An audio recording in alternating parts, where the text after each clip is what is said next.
Hello, everybody. Tracy Mrs. JDog Flanagan with you here today. I'm the co-founder and senior vice president at JDog Brands. Welcome back to another exciting episode of Tactical Treasures podcast, sponsored by the JDog Foundation.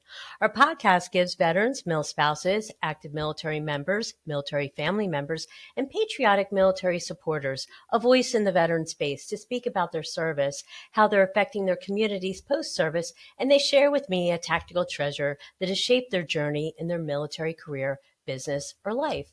Today, I have the pleasure of speaking with Christina Helferich-Polosky, who is a Virginia Commonwealth University Distinguished Military ROTC graduate. She earned her BA in History, BA in Political Science, and Master's in Teaching before being commissioned a second lieutenant in the United States Army Transportation Corps in 1998.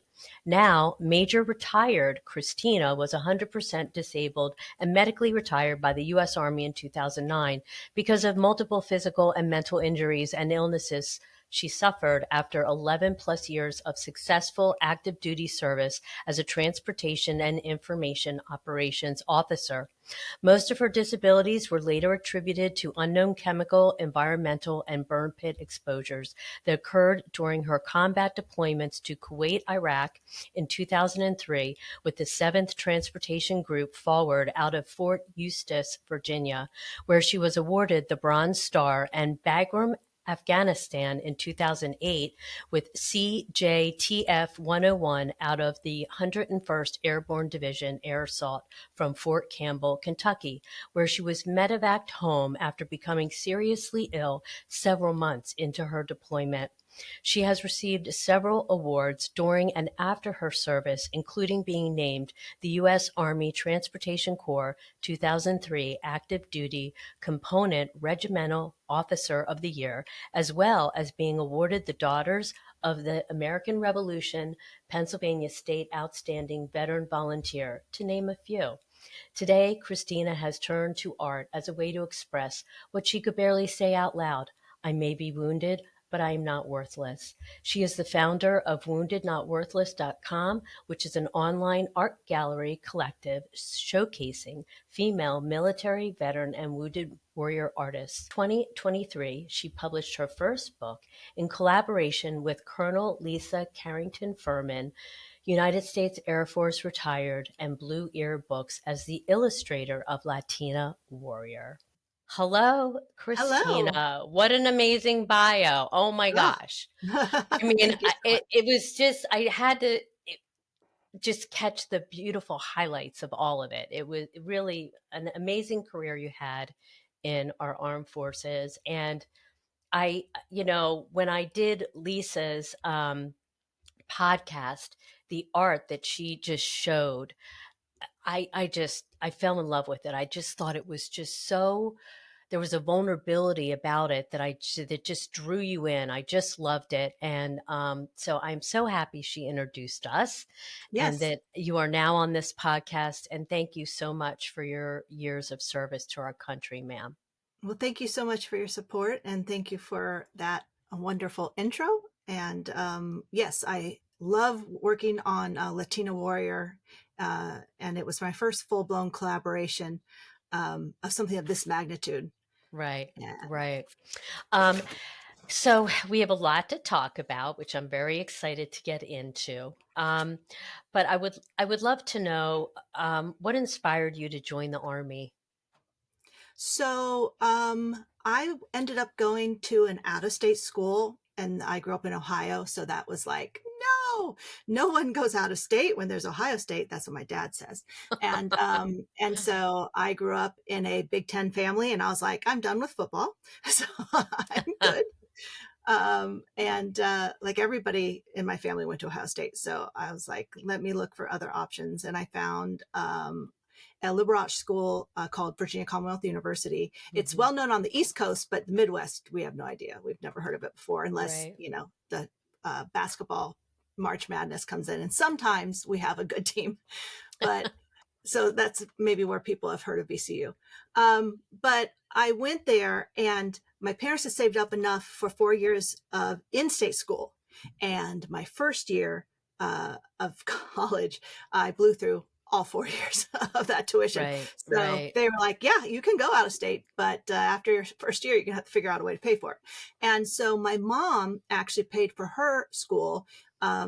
She was in the Army Nurse Corps during 1969, 1971. So Oh, full wow. blown during the Vietnam War.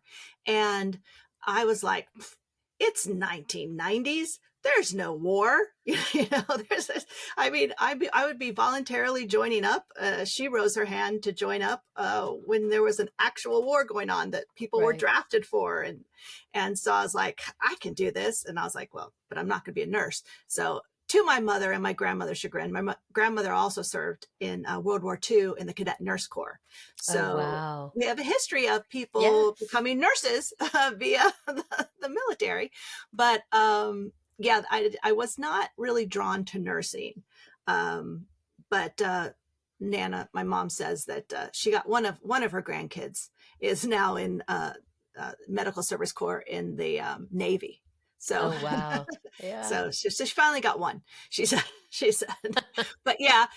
So that's why I joined, because I just walked in and I said, "You got any scholarships?" And they're like, "What's your GPA?" And I told them, and they said, "Yep, we have a scholarship." So Hmm. so that's what I did. And VCU only had Army.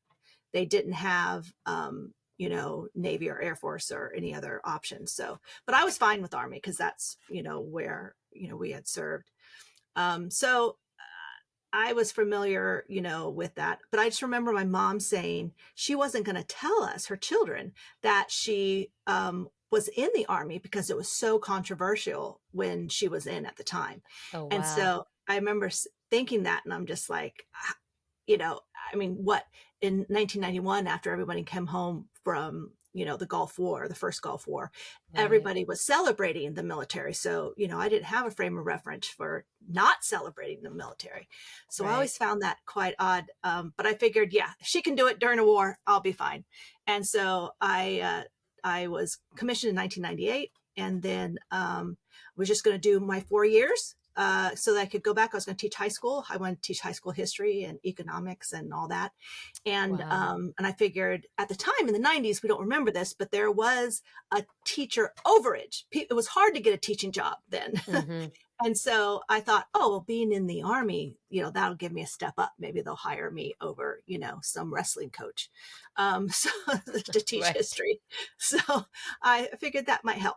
And then everything changed in my third year of service when September 11th happened. Yeah. And not only were we were put temporarily on hold where we couldn't get out of the Army, but also I think there was an overwhelming, again, this surplus of nationalism and, being very, uh, wanting to serve. The people were signing up to serve, and we were already in. And so, I wanted to stay in it at that point. Hmm. And then, and did my, my uh, company command time in Hunter Army Airfield, and then down in what was the next one? Oh, Fort Eustis is where I had my command. Right after I was came back from my first deployment, which was in 2003, Right. which was at the Right. start of the war. So we were there Right. earlier than that to get everything into the ports of Kuwait, because as a transportation officer, that's what you do, logistics.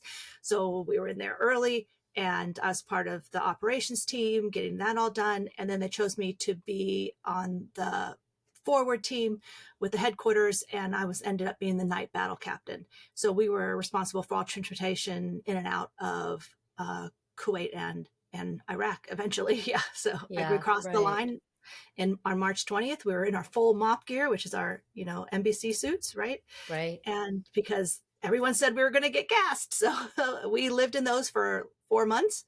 Um, and Wow. I lost a lot of weight, a whole bunch of weight. Yeah. So, because Yeah. it's hot, it's still hot in, March, April, May of Sure. in Iraq. So, Sure. but that was an experience. Yeah. And then I was called to take company command from there. Right.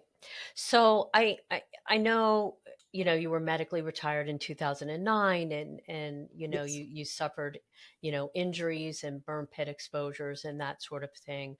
But I'm wondering, is there a particular aspect or moment from your time in service that stood out as positive for you? Oh, I have a lot of positive memories. Absolutely. I would say definitely as a platoon leader in the 416 Transportation Company, anytime you're getting to be Green Tab leader, anybody, and then my company command time with the 508 Transportation Company at Fort Eustis, which is now a different name, but I can't remember the new names. But that's just because of my So age. I can't keep that's them in my okay. head. I'm No very worries. supportive. I'm very supportive of, as a historian of, because I got in the Army and I was like, why are all these forts named after Confederate generals? And I was like, oh, that's just how it is. And I was just like, huh, that's odd coming from the North. So, but so I did find that interesting. But I had a lot of really great times. 3 of my 4 children were born while I was in the Army. Oh, Um, wow. and 2 marriages while I was in the Army. So I mean, so there's a lot of stuff that happened. It was just towards the end when I got sick. I Hmm. mean, I was at the top of because I was career field designated over to FA30, which is information operations, when I was in uh, Fort Campbell. So as soon as I got to Fort Campbell, instead of sending me to air assault school, they sent me to my Q course for IO30, which was a new branch at that point, doing the information, kind of like what you're doing right now in the information sphere. The Army had already judged that we were losing the information war. We weren't getting our messages out. And this is different than PAO, public affairs. That's through the media, but we trained in non-lethal fires. So I would sit at the table with all the war guys, and they would be saying, "This is the target we're going to hit," and then I would be the jackass is like, "Okay, excuse me, so what's the message we're sending with this?" And they're like, we're killing a bad guy. And I'm like, "Yeah, got it." But and I used to say, a mission is the message and the message is the mission. It's like there has to be an overarching theme, so that when we do hit our correct target, the bad guys had been at that time, like immediately they would put out, we hit a hospital or we hit a school. And then it would take us 24 hours to, through other channels or more, to say either it's classified operation or so we can't talk about it, or, that we didn't do it. But by that time, they had already won, right? That we had hit a hospital, even though we did, targeted, uh, an operation that was successful for us. So I was just somebody who wrote a lot. I wrote a lot of talking points and things like that. And I Mm. mean, I love that second deployment, was great. And then I just got sick so many times while I was Yeah. there. I Wow. had a lot of anaphylactic reactions. You would think after the first one I should have been given an EpiPen, but this took the third one. I woke up on a medevac flight to Germany. So, and then they said I couldn't come back because they said Right. I was exposed to an unknown contaminant. And at that time, so there was no talk of burn pits or anything like that. They just said, Hmm. you were exposed to something. We just don't know what it was. And Right. so it was very quickly from there. I was not chaptered out, but medically disabled. Hmm. The Army medically disabled me at 100% because they Right. knew something was wrong, Yeah. and it was getting worse. And but they couldn't name it, so it wasn't connected to, say, an instrumentality of war, which matters when you're looking at compensation. But um, and then at the same time, the VA gave me a 30% rating. So it was like, that doesn't make sense. And No. so that is when I started getting very, very depressed and very, very, because Hmm. I guess another thing I like to say is when um, you are medically retired, there's no retirement parties. There's no Right. celebration of your Sure. career. It's like one Yeah. day you're in, the next day you're out, and that's it. And so then I got very depressed and very angry, and not being able to recognize the good things that I did, the wonderful soldiers that I was able to collaborate with, and the the role model I was to my children. And I was in a very, very dark place for many, many years, Right. and nothing was working. And then I started doing art, just kind of out of nowhere.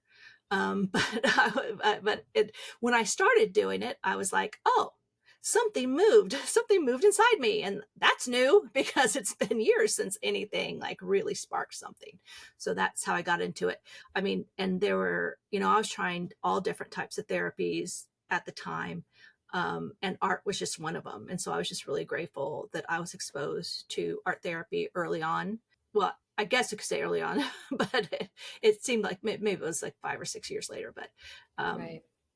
we finally did start to do some unconventional, I think there was a buy-in, a national buy-in that, veterans needed something more than just talk therapy or group therapy. And we were recognizing that. And so I was very grateful to all my art therapists. I'm still in therapy.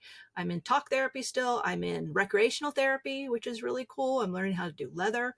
Never worked with leather before. So, I mean, so I'm really hoping that these type of therapies are continued in the VA. And I'm a little Right. worried about it, a little worried, but because there's so much data out there that shows, that art therapy and recreational therapy and all these different therapies in conjunction with your regular talk therapy, really Right. work well with all Yeah. spectrums, males, Yeah. females, everybody. Hello, viewers and listeners. I would like to introduce you to the JDog Foundation, which is a 501c3 nonprofit dedicated to the prevention of veteran suicide and the healing of veterans' mental health.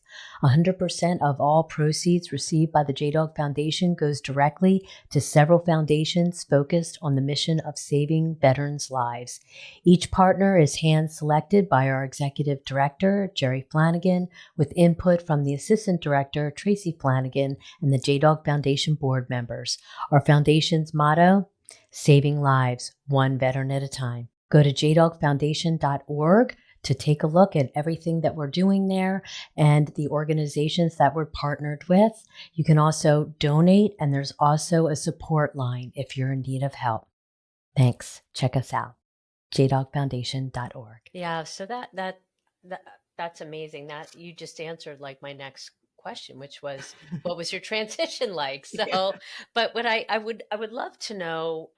So now you kind of have founded woundednotworthless.com LLC. I would love to understand that journey. How did that come about? And tell us a little bit um, about yeah. the Uh, website. yeah, I started that in 2018. So 2009, and then 9 years later, it took me to, you Right. know, get off my derriere and do something. But I went to a Wounded Warrior Project Odyssey, which is for women. And Mhm. I met another artist there. And I had just been starting to taking some art classes on my GI Bill and things like that. Um, and of course not very good at it because I'm with a bunch of 18-year-olds that have full-blown all these great art. They took art all through high school. I didn't do any of I didn't do any of that. So I was like, learn how to draw a circle. And I mean, it was literally that's how it was for me. And so, I went to that Project Odyssey, met her, and she goes, "You need to do something. The way you're talking about, your art, you need to do something."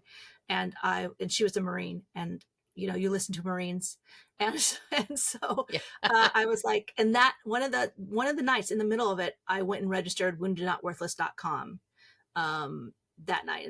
And I was like, okay, so I want to not just showcase my own art, but arts of all female veterans, no matter when they served, because a lot of programs that I was getting great help with were only serving post 9/11 veterans. And so that's leaving out a group of veterans Right. that, I mean, I understand, budget wise, I'm sure that they had to do that. But, I think as women, we're already not lifted up or heard for our voices, especially in an art world or publishing world or things like that. So, I was like, well, we're just going to have to do this together. So that's when I, started the website, and I started with the Marine. And she was me and her, we were the first two artists on the website. And as I was going through different art schools, I was learning how to write artist statements and how to do artist bios and put together, your packet to send to a gallery. And so I was learning that stuff, and I was like, but not everybody learns, that, especially if they're doing Sure. art therapy. Yeah. And women were producing these amazing pieces of art, but they were not, they were like, but it's nothing. It's a hobby. I'm not an artist and things like that. And so I'm like, I heard that over and over again. So I was like, okay, we need to put the kibosh on that. We're not going to say that anymore. Because I know guys in my art therapy, they did one painting. They're like, I'm going to go sell this. I'm an artist. And I was like, well, why don't we do that? Why do we as women Right. kind of poo-poo or downgrade, our abilities, And so I was, so struck by these magnificent artists that I was just like, okay, I can teach you how to write an art statement. I can teach you how to put your packet together to send, for they're not like auditions, but like they're called open calls for art to get Right. into a Sure. gallery. Hmm. Yeah. And so I was able to, if I would learn it at my school, then I would, be able to share that. And so that was my platform. Woundednotworthless.com is my platform for doing that. And Right. so, and any female artist of any generation, who's a veteran or connected to a veteran, I have a contact page. You just contact, it goes straight to me. It's at woundednotworthless@gmail.com, and I will start you on the process of getting on the site. Right. So Okay. That's great. That's good to know. Um, so your art actually has been displayed at the Military Women's Memorial and many other famous sites through unitingus.org, right? yes, unitingus.org. That's where I met Lisa. We met several times. We met she bought a piece of my art every time we met. Oh, wow. We were the quilt behind me. We were at a quilt ceremony. Quilts of Honor at the Women's Military Memorial. It's the first time I met Lisa. She read one of her poems. She bought one of my art, but I didn't talk to her. My mom did, because my Right. mom was working my little table there. And then the next year, we were both asked by Uniting Us to go to the Library of Congress and do art demonstrations. As she was doing, she had just published her first book, Stories from the Front, and our tables were right next to each other. Oh, And I wow. would say my mother, my grandmother, and my dad spent more time at her table talking to her than me, Oh, wow. because they know what I did. So, um, uh, so yeah, and she was like, you know what, someone should write your story. I mean, this is a big deal, having three generations of women in the same family. I'm like, and my grandmother was like, my mom was like, it doesn't sound like a big deal. It just sounds like our family. Right. And but she was like, nope, I'm gonna do it. And you've met Lisa, so Yes, when she says she's going to do something, she does it. she And does. Yes. absolutely. And and so she wrote an article, interviewed all three of us separately, and then wrote an article for MOAA, which is the Military Officers Association of America. They put out a monthly magazine, so it was published there, and I believe it's called Three Generations of Service. But so that was really cool. That's how I knew her there. And then I said while I was there, I was like, why don't we do? And I asked her. I said, can I get you to be one of the artists on my website? She goes, I'm not an artist. And I'm like, you're a poet. I've heard a Right. lot of your poetry. And she's like, oh, that's not art. And I'm like, aha, yes, it is. It is art. But, why don't we collaborate? Why don't you give me one or two of your poems? I will make a art piece out of it, and then see, how that collaboration goes, so you can see it. And she was like, oh, okay. And then we did Visible Veteran and The Abyss, and she loved them. She absolutely loved Right. them. And so I had a I, Wounded Not I, I, Worthless. yeah, I really loved Fractured. That was amazing. Oh my gosh. So yeah, so after we did those two, and I showed them an actual gallery, a brick and mortar gallery, right after, COVID restrictions were lifted. She was like, this is great. She was like, I'm thinking about writing a poetry book. Would you illustrate some of them? And I was like, well, how many poems? And she was like, well, 20 or 30. And I said, oh, that doesn't sound bad. She's like, and I'll mix in pictures, so it's not all artwork. And I was like, okay, cool. And I had 6 months to do it, because she was like, we're going to start now. And I want it published by, Veterans Day of 2023. But that means the art has to be done by June. And so, Oh, wow. so I was like, oh, not a big deal. And then every time she would send me a couple of pieces of work, she would say, you know what? I think we should do 50 poems, because I've done research on anthologies and poetry, and usually 50 is a number. I'm like, oh, okay. I've done like 2, and it's March, because Oh, like, no. I wasn't really pacing myself and correctly. And she was like, and I love the stuff you sent me so far. I want it to be all your art, no pictures. And then I was like, And so then it got then I realized, sometimes you get into a type of life where, you make your disabilities kind of diminish, because you stop doing the things that hurt you. I couldn't work a full-time job, so I never knew if I would have anaphylaxis again. I had issues with chronic pain. I call it the burn pit trifecta. It's Right. neuro, gastro, and immune system. So I had all 3 of those going at the same Gosh. time. But, I was managing it, right, by not doing too much. And so, and the VA was great in Pennsylvania. They sent me someone to my house to help out. 10 hours a week. So that was really amazing. But when I started having to really do a lot of art at once, I actually had a whole week where I couldn't move my arms. I had to just lay in bed, Oh, like my gosh. completely flat, because I Wow. was just like, I can't do anything right now. My body just shut down, which is Right. kind of what it did when I was in Afghanistan. So I was like, oh, this isn't good. But it was pressure to put it all on. Right. And yeah, Fractured was one of, and it still is one of Lisa's favorite. I just, but I can't really take all the credit for it, because it's all based on her words, if that makes sense. So she would Right. give me a poem. It's this little piece of her soul. And, I'm just like, oh, this is amazing. And I'm like, what can I do? How can I illustrate this? How can I, how does this, I just, sometimes it would just be stumped. But with Fractured, right away, I was like, oh, I know exactly what I'm going to do.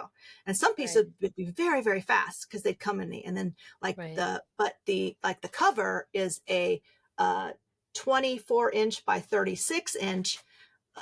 So that's a really big collage, and Right. that took Yeah. over a month to do. So I was Yeah. doing other pieces while I was working on that one. It was Yeah. just amazing process, but yeah, got them done by June, maybe But, the middle of June.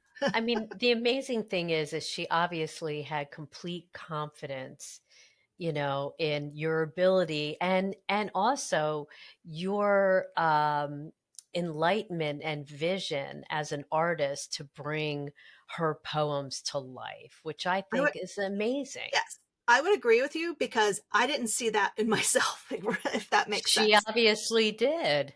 Well, but that's Obviously, the yeah. power of female collaboration, Right. right? We lift Hmm. each other up. We don't put each other Right. down. She was never ever did she go, it's getting a little close. We got to do this, and it was a very, and even in times that she wanted me to correct things, it wasn't, I never received it as, oh, she just hates my art, or she never did. She was just like, I had a different vision for this. Can you somehow, maybe incorporate this in?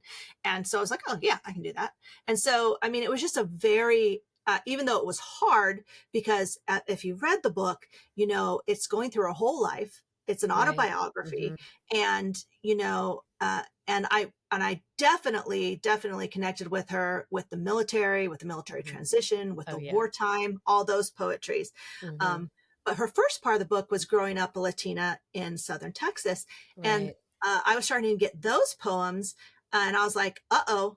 I said, are you sure you want me, this really white girl from the Midwest, to tell your story in art? And she was like, yeah, I have no doubts. She had zero doubts. Like, because we can get another artist in, I don't mind. And she's Right. like, no, but I like your art. You know, Right. we're, and she never ever, had a point where she was doubting me. And as we women do, we doubt ourselves a lot. I I know. did, Right. but Yeah, I hear you. right, we do that all the time, and I Yes. mean, it doesn't Yeah. even make sense. But but again, when you're in collaboration with another female, or another woman, especially a woman veteran, it's just amazing. Again, we lift each other's up. Well, I never really suggested any poetry edits or anything like that, but I mean, I did do a sculpture one time that she said was a total miss for the for the she's like, nope, don't like this for this poem at all. But then she wrote a poem for that sculpture because she liked the sculpture too. It just didn't display Didn't what she fit wanted. with the Yes, got it. exactly. And so, I mean, that's amazing to me, Right. that, I mean, that's, it's not like, throw that out. I don't want it. It's not what I want. I mean, it was never, ever like that. And that's why we like to go around and talk now, when we can, at women military conferences, or military sexual trauma conferences, or anything where we can talk about the power of female collaboration, Right. just because it affected us so much that we're like, we need to be doing this now, because publishing and the arts, and my daughter, who is now taking acting uh, in college in New York City, these are all male dominated arts and types of things. And so no one's going to come to us and be like, knock, knock, knock, I want to hear your story. We have to get our own story out. and Right. uh, and Right. and we have found, Lisa and I, that the power of that collaboration, that maybe we could inspire other people to do different things. It doesn't have to be poetry and art. It can Right. be screenwriting and makeup artist. I mean, it's limitless, Right. and it just works. Yeah. Yeah.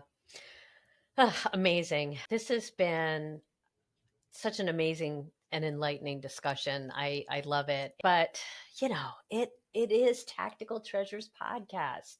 Christina, I have to ask you, what is your tactical treasure that you're going to share with us today? Um, I would have to say that for me, if we're going on that tactical level, I found something that could take my mind off my pain for a little Mhm. bit. And I think that's the gem, right? We can all Right. find something. Lisa's was writing poetry, and I found art, but there's definitely multitudes. I mean, you're doing a podcast. I mean, it's incredible to me. We should have more, female veteran screenwriters out there. But whatever it is that moves you, I just think that we need to find that.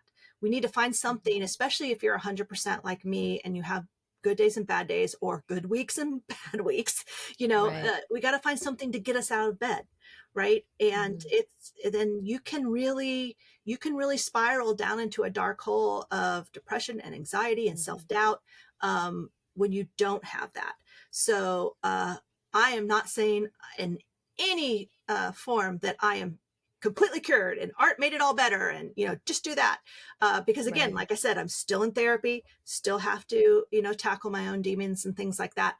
But art gives me a voice, right? And so I think your Sure. tactical Yeah. treasure is find what gives you a voice, that you can speak up and say, hey, this is what happened, not in a bad way, but this is my experience, and it's a lived experience, and it has value.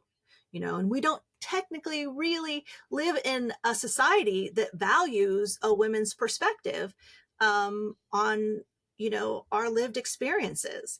And so I think it's important for us to find our voices, and get them up there. I love that. That's a great tactical treasure. And you're right. At the end of the day, you have to find your voice, whatever modality gives you a voice and Absolutely. gives you purpose.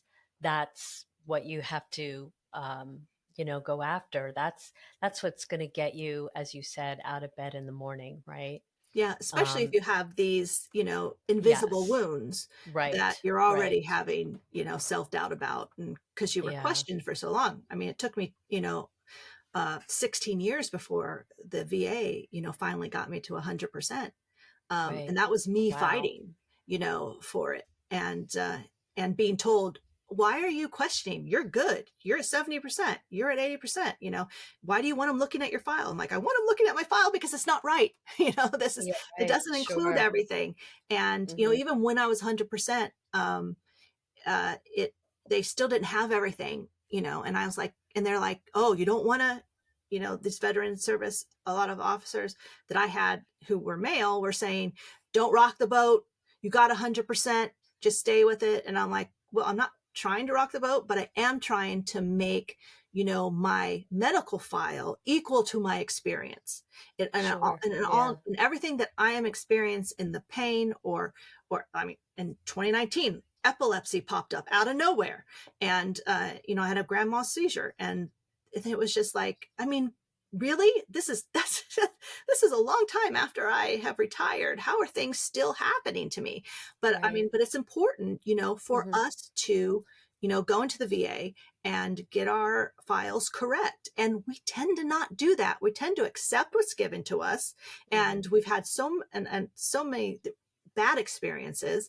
I mean, I feel lucky that I would say I've had more good experiences than bad experiences with the VA, but I've Hmm. also had to move around to a lot of different states after I retired. So I saw Alabama's VA and Pennsylvania's and Iowa's and, and Virginia's. So, I mean, there was a lot of different VAs I had access to. So I saw some really great stuff and I saw some not great stuff.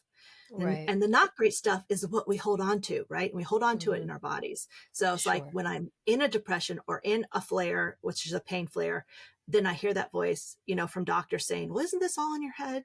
Don't you need to see a psychiatrist about it or a psychologist Mm. about it? And I'm like, no, I mean, No. of course I need to see a psychologist, but when you say that to especially a female soldier, you're telling us that the pain or whatever experience is in our head, and it's not. It's not in your head.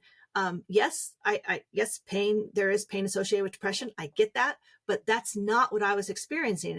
And the first decade, nobody was listening, and it was very, very hard. And so I still hear those voices in my head, the bad Yeah. voices that are just make Sure. me second guess myself. Um, and Mm. But again, for me, art, like if I have a project to work on, uh, is something that will, I can escape the pain and whatever, Mhm. quiet the voices and everything while I'm doing it. Yeah, and that's amazing that you found that, and it you're obviously gifted, because I've seen your stuff and it's amazing. So you may have already answered this question, but I'm just going to throw it out there just in case you have another little nugget. My last question was going to be if you had any advice for your fellow female veterans that are struggling. Um, Yeah, with I mean, everybody's transition or just, invisible wounds from the war and their service. Well, I mean, it's different. I mean, and I'm not saying it's better. I'm not saying it's worse. It's just worse, but it's different being a woman veteran. It just is, and Yeah. um, and there's a lot of stuff that goes along with that. And from being yelled at by saying you can't park in that veteran spot. You have to have your husband with you, to taking Labor Day sales or Memorial Day sales, which I hate Memorial Day sales, but that's a whole different thing. But Yeah. Veterans Day, I mean, I'll be in front of a male veteran asking for a veteran discount, and then I go ask for my veteran discount, and they want to see my ID. And a lot of women veterans, just not just, I don't like to use the word just, but served 3 or 4 years, so they're not retired out of the Army. So a lot of women veterans don't think they need to, or think they can or need to go to the VA, and so they don't even have an ID. My mom carries around her DD 214, the original, in her wallet, just in case they're going to Home Depot or something, so she can show them. I think it's Right. better now. It's getting a little better, but I mean, I still think we're definitely a majority in the VAs, so it is harder, and you get very discouraged if and they don't do it that much anymore. But if they'll say, Mr. Polosky, to come up, or someone to be like, or like, where did your husband serve? When you're sitting and talking the thing. And, it's just, you're not automatically seen as the veteran first. And, Right. and that's okay. I mean, I get it, but it's hard. That happens one too many times, and once can be one too many. It can make us spiral. And so, to answer your question, I say that it's worth sticking up for yourself. Yeah. There's nothing wrong with saying I'm the veteran, and and just walking off, just being like, well, I'm the veteran. A lot of times with me, I have a disabled placard, so I'll get out, and being young and it's a good day, people will be like, why are you even parking here? And so, just to be questioned, I had Right. early on in my struggle, I thought, I wish I had were missing an arm or a leg, or Oh something my that somebody gosh. could see, because I was Right. hurting so much. And of course, I've had many psychologists since then who have said, what you're experiencing is real. The pain you're experiencing is real. The issues you're experiencing are real. They're all Yeah. connected. And, and so, you don't need to wish for something so dramatic. But I don't think I'm the Right. only one who feels that way. Um, and there are women who have, no service connected disabilities. I can't think of any, especially from my generation, because all of our battle gear and our helmets and everything were made for men. There were no, now they have, things outfitted for women.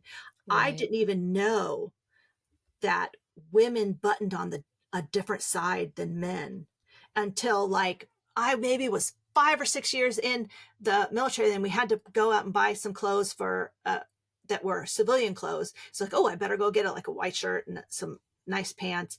And I was trying them on in the women's section, and I'm like, why are these buttons on the wrong side? I had no idea, because all of our uniforms were male Oh my. uniforms. I Oh didn't wow. know. I had no That's idea. crazy. I'm just like, and then it dawned on me. I'm like, oh, and still at that point, I was like, oh, okay, well, that's interesting, But it's just the little things, like that, Right. and anything like that can make you spiral, and it's just so important, again, to find your thing. Um, Therapy is important. I hate talk therapy. I hate group therapy, but I do it. Right. Right. Just like I suggest to my kids, because our military children are an unseen, you know, um, Mm. you know, Yeah.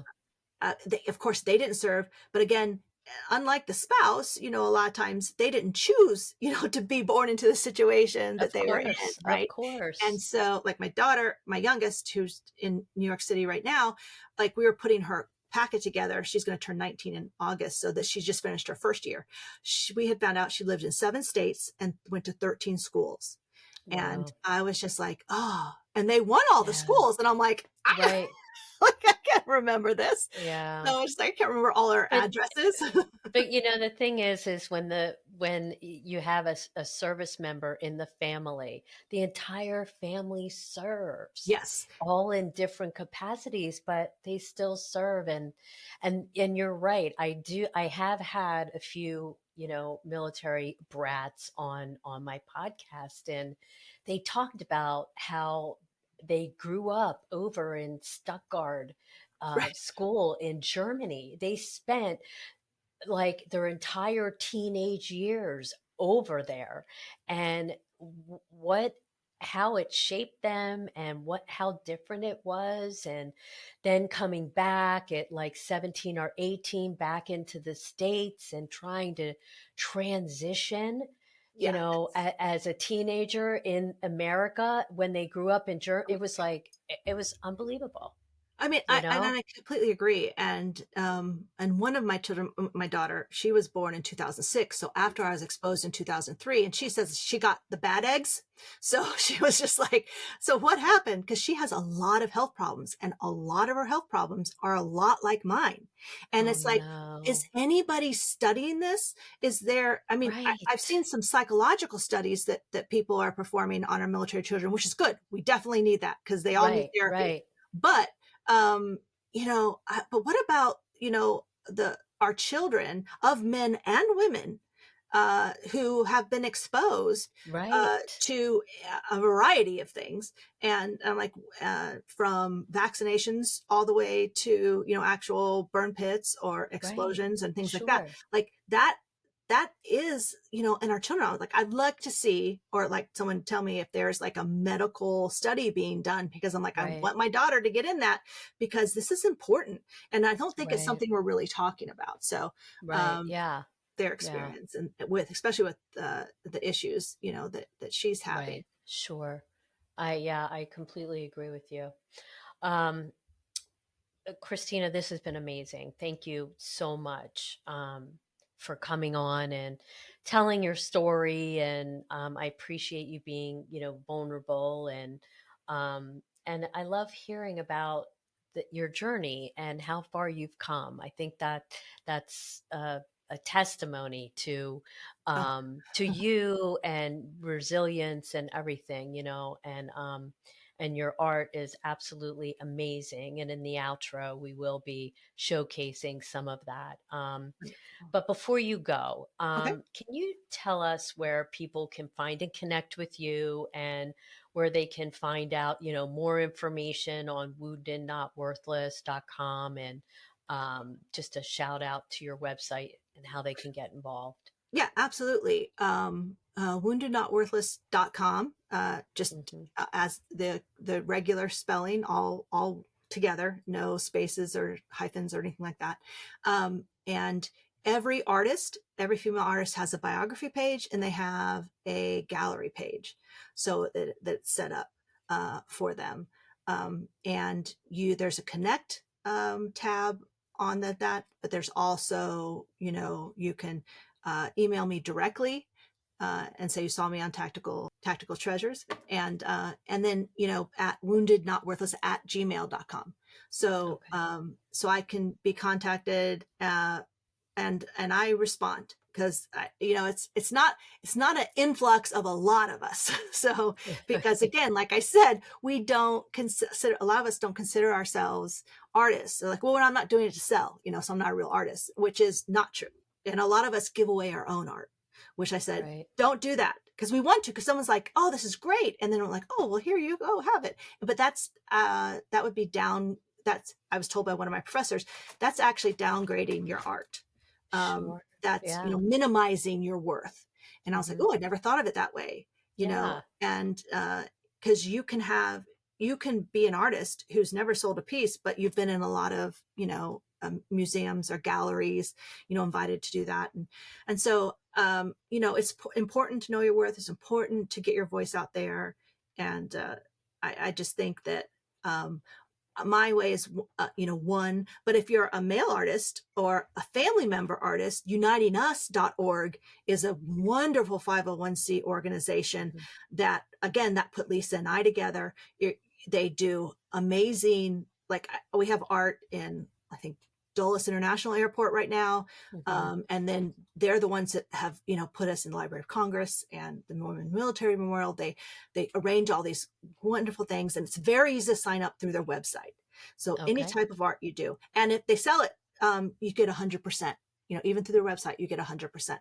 But I Oh, always wow. say, they never ask for this, but I always like to set aside some of the portion if I sell something for them, because they are, a nonprofit.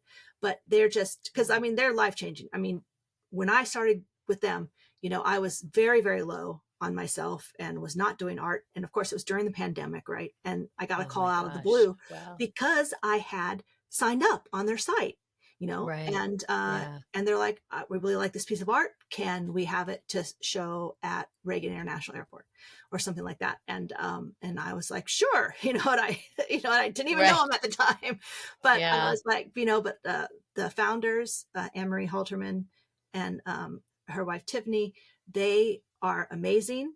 They've dedicated their life to this. And my daughter, who is an artist, she would say she's more of an actor than an artist, but she does amazing art herself. she's a registered artist on their site, because Oh, if you have wow. any affiliation, if you're a wife, if you're dad, if your mom, your cousin, if you have any affiliation to a veteran and you're an artist, you can register on their site, because they're about the whole wellness, the whole body, the whole family.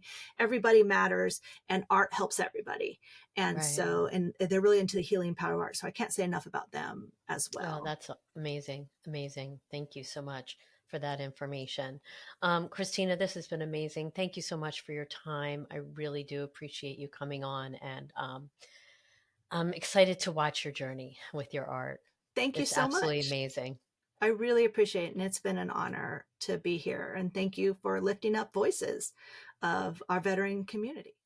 Hello, viewers and listeners. Thank you so much for tuning into this very inspirational and enlightening conversation that we've just had with Christina Helferich-Polosky, who retired a major after 11 plus years of successful active duty service as a transportation and information operations officer in the Army. She is now the founder of woundednotworthless.com LLC, which is an online art gallery collective and shall have the purpose of creating a general public benefit by showcasing, promoting, supporting, and empowering female military, veteran, and wounded warrior artists like Christina through this online art gallery cooperative and a local, state, and national art shows, fairs, exhibits, and exhibitions.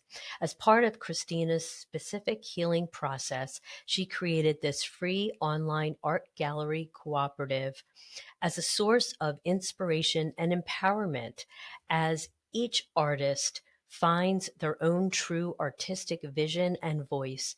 She invites all female military related artists to join this site for mentorship, guidance on how to write and develop their own artist statements, as well as just discovering a safe space to share works and brands within a galvanized network of support.